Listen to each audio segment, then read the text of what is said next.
तो सबसे पहले हम समझते हैं कि सतत विकास क्या होता है। तो ऐसा विकास जो जारी रह सके, टिकाऊ बना रह सके, सतत विकास कहलाता है। सतत विकास में न केवल वर्तमान पीढ़ी बल्कि भावी पीढ़ी को भी ध्यान में रखा जाता है। तो अब देखो यार, किसी देश का आर्थिक विकास कैसे होता होगा। मान लो कि भारत में आर्थिक विकास करना है, तो अपने आप तो नहीं हो जाएगा ना। अब ऐसा भी नहीं है कि मोदी जी सुबह सोकर उठे और उसके मन में आए कि चलो भारत में कहीं विकास कर देते हैं, तो ऐसा भी नहीं हो सकता है।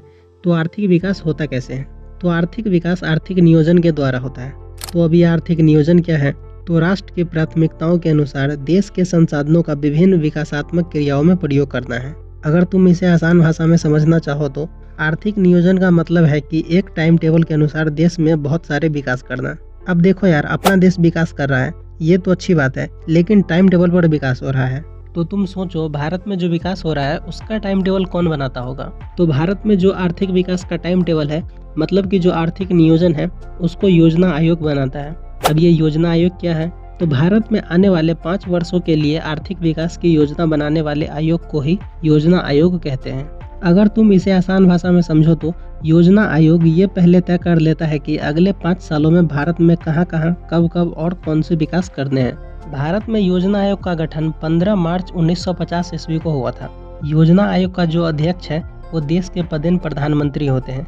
पदेन प्रधानमंत्री मतलब जो अभी देश के प्रधानमंत्री है। और तुम्हें भी पता है कि अभी भारत के प्रधानमंत्री मोदी जी हैं। और योजना आयोग का प्रथम अध्यक्ष पंडित जवाहरलाल नेहरू थे। तो अब हम एक तालिका के द्वारा समझ लेते हैं कि भारत में कौन सी योजना किस समय पर आई थी। तो पहली पंचवर्षीय योजना 1951 ईस्वी से लेकर 1956 ईस्वी तक रहा था। दूसरी पंचवर्षीय योजना 1956 ईस्वी से लेकर 1961 ईस्वी तक रहा था। इसी तरह 7वीं पंचवर्षीय योजना 1985 ईस्वी से लेकर 1990 ईस्वी तक रहा था। 10वीं पंचवर्षीय योजना 2002 ईस्वी से लेकर 2007 ईस्वी तक रहा था। और 11वीं पंचवर्षीय योजना 2007 ईस्वी से लेकर 2012 ईस्वी तक रहा था। इसी तरह तुम इसमें 5 साल जोड़कर अगली पंचवर्षीय योजना निकाल सकते हो। तो अब हम समझते हैं कि मौद्रिक विकास कैसे हुआ। तो देखो यार, आज से कई 100 साल पहले पैसा नहीं था, तो लोग कोई भी सामान कैसे खरीदता होगा? तो उस समय सामान खरीदने का सिर्फ एक ही तरीका था, जिसका नाम वस्तु विनिमय प्रणाली है। वस्तु विनिमय प्रणाली में लोग वस्तु से वस्तु का लेन देन करके अपनी आवश्यकताओं की पूर्ति करते थे। अर्थव्यवस्था की इस अवस्था को ही वस्तु विनिमय प्रणाली कहा जाता है। वस्तु विनिमय प्रणाली अभी भी गांव में होते हैं, जैसे कि कुछ धान या गेहूं देकर आइसक्रीम खरीदना, टूटे हुए बाल देकर सोन पापड़ी खरीदना इत्यादि। लेकिन वस्तु विनिमय प्रणाली में लोगों को अनेकों तरह की दिक्कत का सामना करना पड़ता था। जैसे कि मान लो कि तुमने आइसक्रीम वाले को ज़्यादा गेहूं दिया और उसके बदले आइसक्रीम वाले ने तुम्हें सिर्फ एक आइसक्रीम ही दिया, तो ये तो नाइंसाफ़ी हुई ना। तो इसीलिए मुद्रा का विकास हुआ। तो देखो यार, पहले वस्तु विनिमय प्रणाली था, उसके बाद मौद्रिक प्रणाली आया। तो मौद्रिक प्रणाली क्या होता है? तो मौद्रिक प्रणाली में लोगों ने मुद्रा से वस्तुओं एवं सेवाओं का विनिमय करना शुरू कर दिया, उसे ही मौद्रिक प्रणाली कहा जाता है। लेकिन जब पैसा आ गया था तो उसमें भी लोगों को दिक्कत आने लगी, क्योंकि बहुत ज़्यादा पैसे अपने साथ एक जगह से दूसरे जगह ले जाने में दिक्कत होने लगी।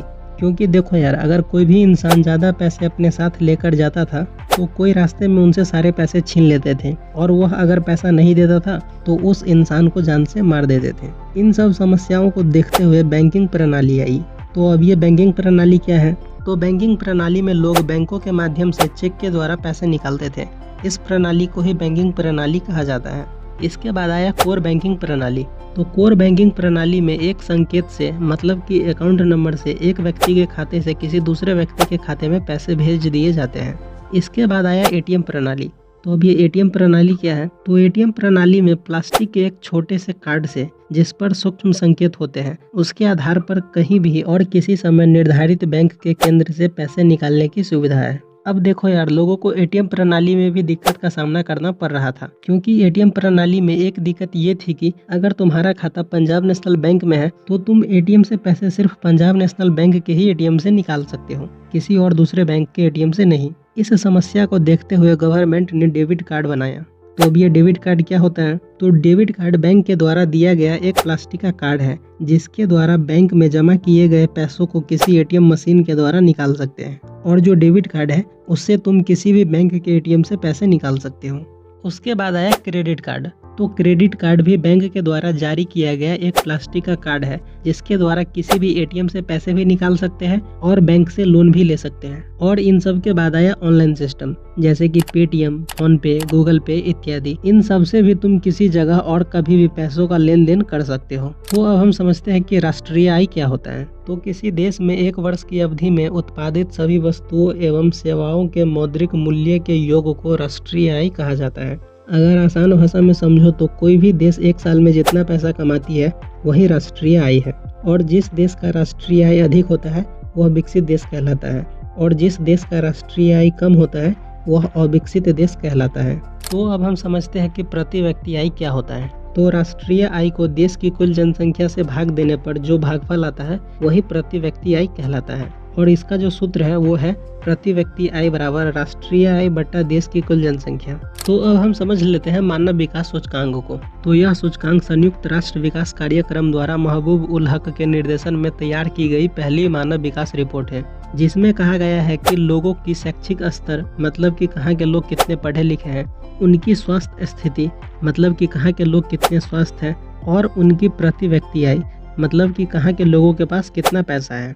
मानव विकास सूचकांक के 3 सूचक हैं। पहला जीवन आशा, दूसरा शिक्षा प्राप्ति और तीसरा जीवन स्तर। इन तीनों को मिला करके ही मानव विकास रिपोर्ट तैयार होता है। तो अब हम समझते हैं कि मानव विकास रिपोर्ट क्या होता है। तो राष्ट्रीय मानव विकास रिपोर्ट का तात्पर्य देश के वर्तमान जनसंख्या का शैक्षणिक, शारीरिक, मानसिक विकास का निर्धारण करना है। इस रिपोर्ट को भारतीय लोकतंत्र के लिए एक प्रमुख दस्तावेज माना गया है, जो खास करके निर्धनता को दर्शाने में अहम भूमिका निभाती है। और भारत में पहली बार योजना आयोग के द्वारा तैयार मानव विकास रिपोर्ट अप्रैल 2022 को दिल्ली में अटल बिहारी वाजपेयी के द्वारा जारी किया गया था। उस रिपोर्ट के अनुसार केरल का नंबर सबसे ऊपर था, जबकि बिहार, मध्य प्रदेश, आसाम, राजस्थान और उत्तर प्रदेश का नंबर सबसे नीचे था।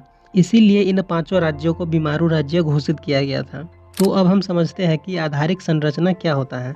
तो आधारिक संरचना का मतलब उन सुविधाओं तथा सेवाओं से है जो देश के आर्थिक विकास के लिए सहायक होते हैं, जैसे कि बिजली, परिवहन, संचार, बैंकिंग, स्कूल, कॉलेज, हॉस्पिटल इत्यादि। किसी भी देश के आर्थिक विकास में आधारिक संरचना का महत्वपूर्ण स्थान होता है। जिस देश का आधारभूत ढांचा जितना अधिक विकसित होगा वह देश उतना ही अधिक विकसित होगा। तो देखो यार, हम लोग हैं बिहार से, और ये बात तुम्हें भी पता है कि भारत में सबसे पिछड़ा और गरीब राज्य बिहार है। तो बिहार के पिछड़ेपन का कारण क्या है? तो बिहार के पिछड़ेपन के बहुत से कारण हैं। पहला, तेजी से बढ़ती हुई जनसंख्या। देखो यार, बिहार में बढ़ती हुई जनसंख्या के कारण विकास के साधन कम होते जा रहे हैं। जनसंख्या का भरण पोषण करना मुश्किल होते जा रहा है। दूसरा, आधारिक संरचना का अभाव। देखो यार, बिहार में सड़क, बिजली एवं सिंचाई का अभाव है। शिक्षा एवं स्वास्थ्य सुविधाओं की कमी है। इस वजह से भी बिहार में पिछड़ेपन की स्थिति बनी हुई है। तीसरा, कृषि पर निर्भरता। देखो यार, बिहार में अर्थव्यवस्था कृषि पर आधारित है और हमारी कृषि काफ़ी पिछड़ी हुई है। इसके चलते उपज कम होती है। चौथा, बाढ़ तथा सूखा से क्षति। देखो यार, बिहार में हर एक साल कहीं बाढ़ आता है तो कहीं सूखा पड़ जाता है, जिस वजह से लाखों करोड़ों की संपत्ति बर्बाद हो जाती है। बिहार में, खासकर उत्तरी बिहार में नेपाल से आए हुए जल से बाढ़ आती है। पाँचवा, औद्योगिक पिछड़ापन। देखो यार, किसी भी देश या राज्य के लिए उद्योगों का विकास जरूरी होता है, लेकिन बिहार में औद्योगिक विकास कुछ दिखता ही नहीं है। यहाँ के सभी खनिज क्षेत्र और बड़े उद्योग सभी झारखंड में चले गए हैं। छठा, गरीबी। देखो यार, बिहार एक ऐसा राज्य है जहाँ गरीबी का भार काफ़ी अधिक है। राज्य में प्रति व्यक्ति आय राष्ट्रीय औसत के आधे से भी कम है। इसके चलते भी बिहार पिछड़ा है। सातवां, खराब विधि व्यवस्था। देखो यार, किसी भी देश या राज्य के लिए शांति तथा सुव्यवस्था जरूरी होता है, लेकिन बिहार में वर्षों से कानून व्यवस्था कमजोर स्थिति में है, जिसके चलते कोई भी इंसान शांतिपूर्वक उद्योग नहीं कर पा रहा है। इस तरह खराब विधि व्यवस्था भी बिहार के पिछड़ेपन का एक महत्वपूर्ण कारण बन गया है। और आठवां, कुशल प्रशासन का अभाव। देखो यार, बिहार की प्रशासनिक स्थिति ऐसी हो गई है जिसमें पारदर्शिता का अभाव है। तुम कुछ भी काम कराने जाओ, उससे पहले तुमसे घूस मांगा जाएगा। इसके कारण आए दिन भ्रष्टाचार के अनेकों उदाहरण सामने आते रहते हैं। अब देखो यार, ये तो थे बिहार के पिछड़ेपन का कारण, लेकिन ऐसा भी नहीं है कि बिहार को पिछड़ेपन से दूर करने का कोई उपाय नहीं है। बिहार को पिछड़ेपन से दूर करने के भी उपाय है। पहला, कृषि का तेजी से विकास। देखो यार, बिहार कृषि प्रधान राज्य है और अभी भी 68% आबादी कृषि पर निर्भर है, तो कृषि के लिए आधुनिकीकरण अति आवश्यक है। दूसरा, जनसंख्या पर नियंत्रण। देखो यार, बिहार में बढ़ती हुई जनसंख्या पर रोक लगाना पड़ेगा और सरकार की तरफ से जनसंख्या नियंत्रण तथा परिवार नियोजन कार्यक्रम लागू करना पड़ेगा। तीसरा, बाढ़ एवं सुखाड़ पर नियंत्रण। देखो यार, कोसी जैसे प्रलयकारी नदी का मुहाना मोड़कर सुखाड़ वाले क्षेत्रों में कर देना चाहिए, जिससे बाढ़ एवं सुखाड़ दोनों में सहायता मिलेगी। चौथा, आधारिक संरचना का विकास। देखो यार, बिहार में बिजली की काफ़ी कमी है, इसलिए बिजली का उत्पादन बढ़ाया जाए और शिक्षा एवं स्वास्थ्य सुविधाओं में भी सुधार लाया जाए। पांचवा, उद्योग का विकास। देखो यार, बिहार में एक भी उद्योग नहीं है, कुछ चीनी मिल थे वो भी बंद हो गए हैं, तो बिहार में उद्योग को फिर से चालू किया जाए। छठा, गरीबी दूर करना।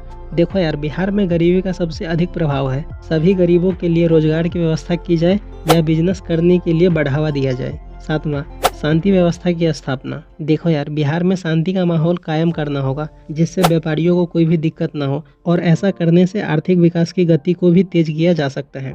आठवां, स्वच्छ एवं ईमानदार प्रशासन। देखो यार, बिहार के आर्थिक विकास के लिए स्वच्छ, कुशल तथा ईमानदार प्रशासन जरूरी है। और नौवां, केंद्र से अधिक मात्रा में संसाधनों का हस्तांतरण। देखो यार, बिहार को विकास करने के लिए फंड की भी जरूरत है, तो केंद्र सरकार को भी बिहार के बारे में सोचना चाहिए। तो अब हम समझते हैं कि देश के आर्थिक विकास में बिहार के विकास की भूमिका क्या है। तो देखो यार, क्षेत्रफल और जनसंख्या दोनों के दृष्टिकोण से बिहार भारत का एक बड़ा राज्य है, इसीलिए यदि भारत का विकास करना है तो बिहार का भी विकास आवश्यक है। बिहार में बहुत ज्यादा गरीबी है और एक प्रसिद्ध अर्थशास्त्री कुजनेट ने कहा था कि गरीबी एक कैंसर रोग की तरह होता है। जिस तरह शरीर के एक छोटे से भाग में हुआ कैंसर पूरे शरीर को ग्रसित कर देता है, ठीक उसी तरह अगर बिहार गरीब रहा तो इसका असर पूरे भारत पर भी देखने को मिलेगा। तो ये चैप्टर यहीं पर खत्म हो जाता है। आई होप आपको ये वीडियो पसंद आई होगी। अगर आपको ये वीडियो पसंद आई है तो वीडियो को लाइक कर दीजिए, एक प्यारा सा कमेंट कर दीजिए और चैनल को सब्सक्राइब भी कर दो यार, क्योंकि बहुत मेहनत लगती है वीडियो बनाने में। और हाँ, वीडियो को शेयर भी कर देना। मिलते हैं हम अगले वीडियो में, तब तक के लिए bye bye and take care.